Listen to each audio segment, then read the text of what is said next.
美国总统拜登拍算讲要对中国的产品，包括电动车、半导体、太阳能、医疗用品等物件的进口来扣重税。有消息是指出讲，针对中国电动车的关税，可能会扣到100%。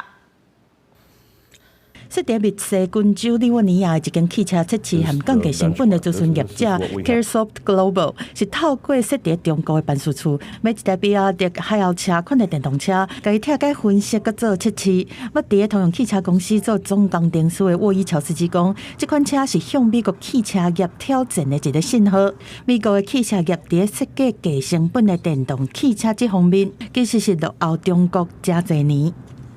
Because they're so highly vertically integrated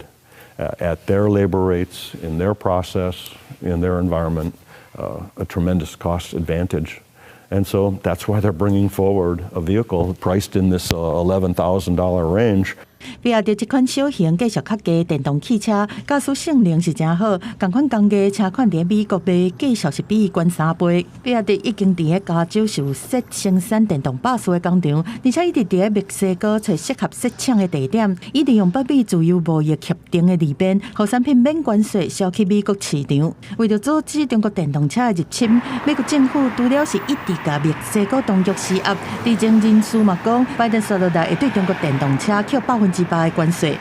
今年到第一季为止，中国销去美国的电动车，敢若 Volvo 和吉利汽车合作成立的极星和 Polestar， 数量伫2217台。极星的执行长英格拉斯顶个月向路透社讲，因计划要提悬产量销去海外的市场，目标设定欧洲占40%，美国30%，另外伫亚太地区的部分是占30%。